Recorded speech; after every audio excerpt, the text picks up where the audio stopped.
What one of us can hear that song and feel untied to the wilderness that was our beginning?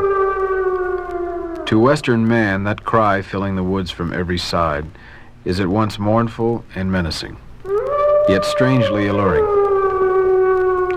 While it paralyzes our own movement, we sense behind it the vague form pursuing tirelessly, its ghostly silence broken only by the final snarling leap, the abrupt scream.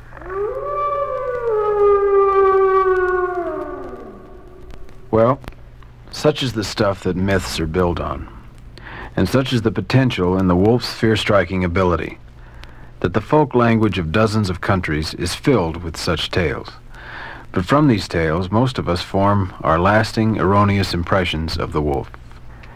Because there is not a case, not one, of wolves attacking and killing man on this continent, there are rumors and adventure stories and fascinating lies, but no authenticated cases. Even though strangely on learning this, we feel a certain disappointment at being robbed of a delicious childlike fear. Mankind's fear of wolves is perfect. It surpasses our dread of tigers. We find them more dangerous than sharks. Why? Why this terror of a beast half our weight, and almost identical in appearance to the dog, the most beloved animal outside our species?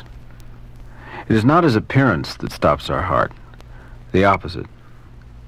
His invisibility. It is possible to live in the same habitat with a wolf for years and never encounter him. He is elusive. We know he is near, for we see his tracks. We know he kills, for we see the remains. We know he lives because we hear the howl. And that howl has created our attitude toward the wolf, more than any other of his habits or characteristics. A trapper once tried to describe it. Take a dozen railroad whistles, braid them together, and let one strand after another drop off, the last peal so frightfully piercing as to go through your heart.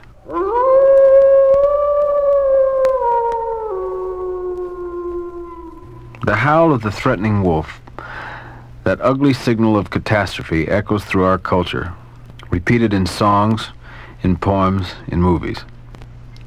And only now, in the twilight of the wolf's time on this planet, are we leaving behind the myths and the folk tales and learning some facts about the wolf, and one or two things about his language.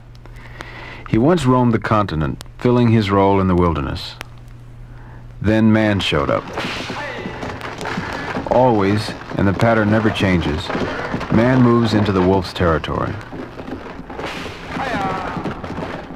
When man arrived, he destroyed the wolf's natural prey, the buffalo, the moose, the caribou.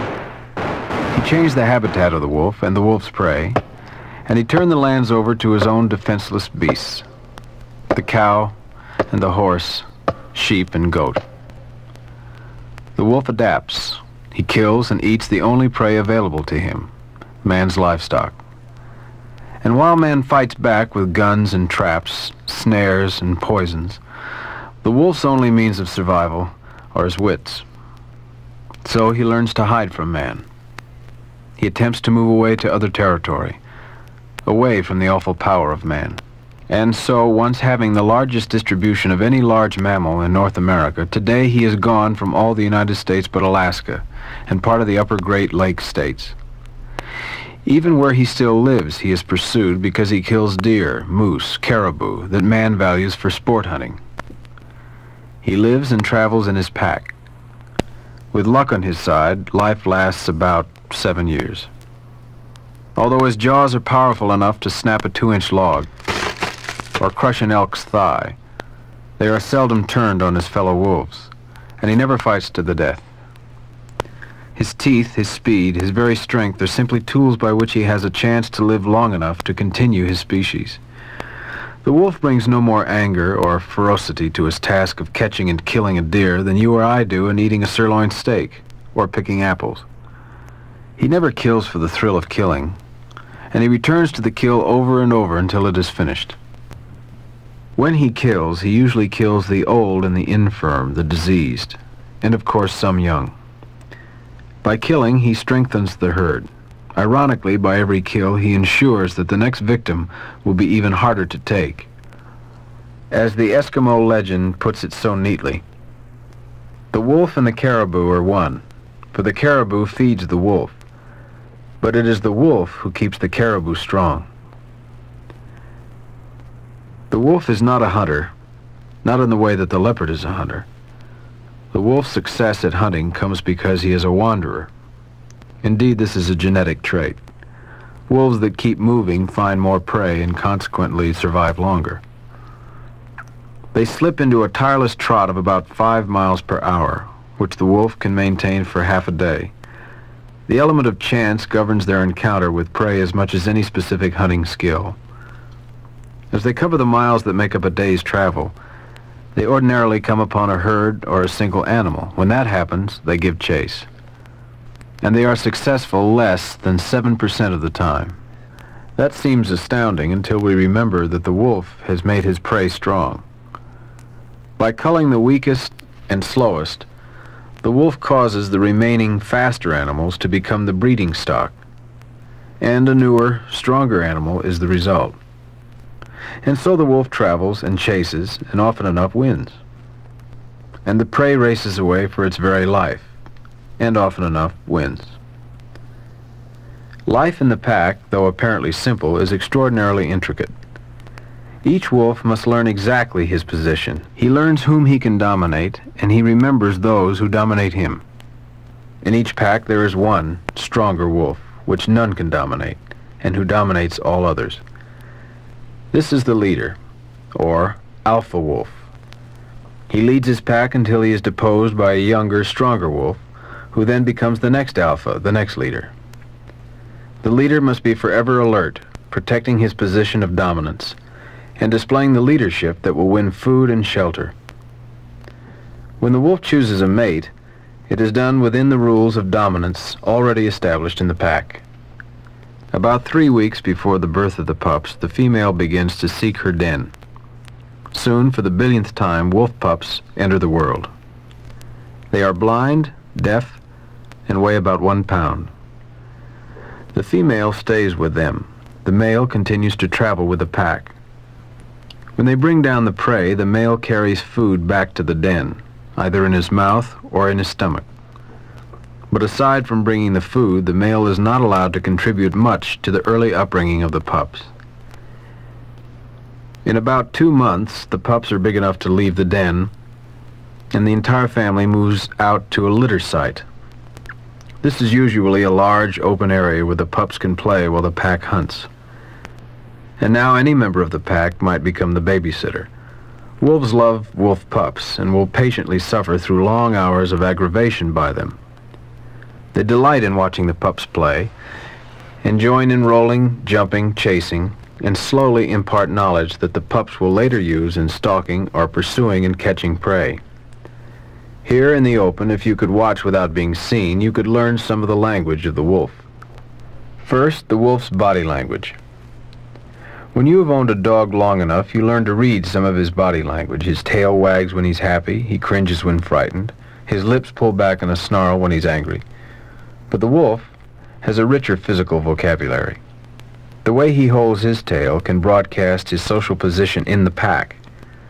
He moves in again to display self-confidence. In another position, it implies a threat.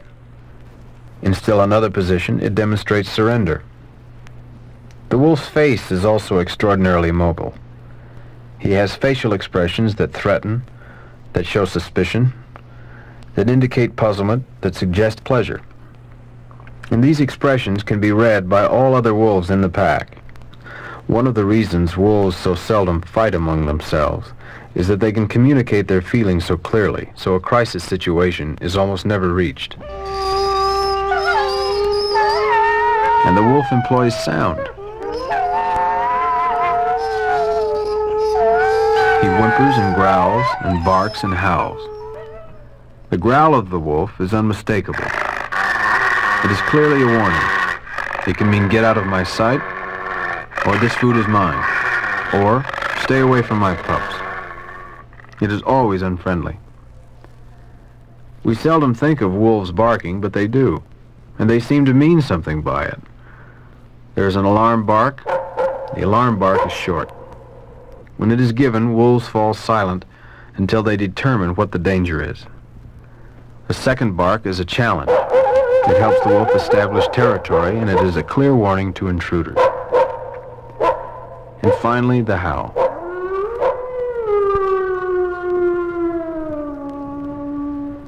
The howl. That eerie wail that is by far the most significant call of all animals. The howl. The disembodied sound that gives shape to so much of our terror.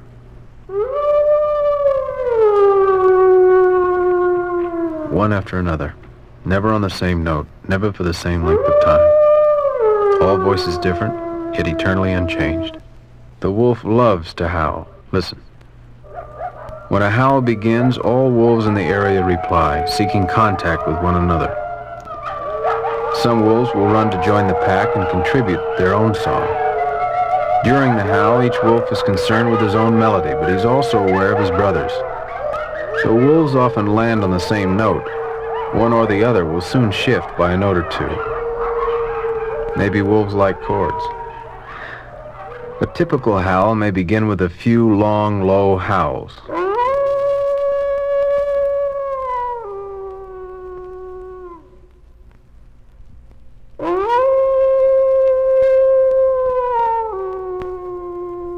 One after another wolf joins in, and the chorus swells, then dwindles, often to some short barks.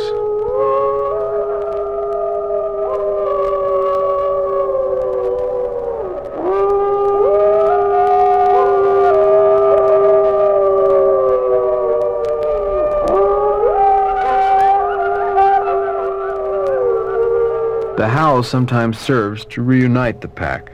Because the wolf is a wanderer, the pack often spreads out more than a mile.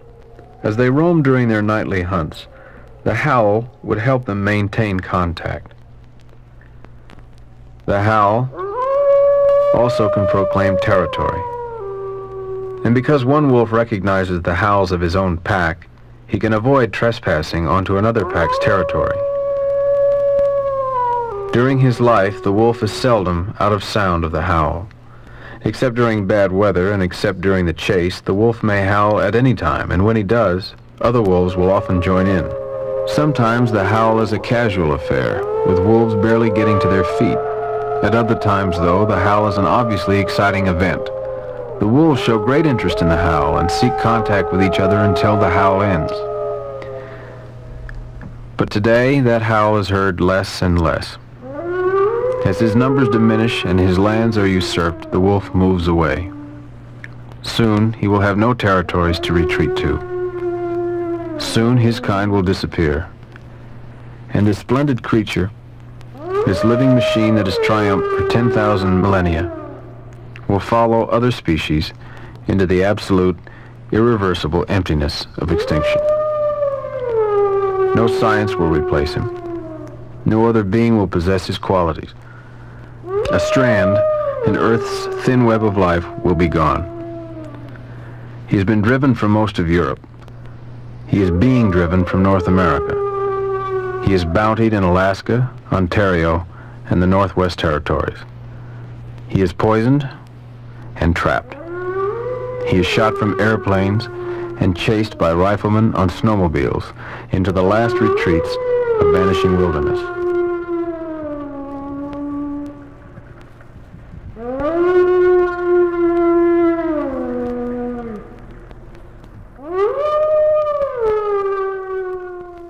The wild wolves are almost gone.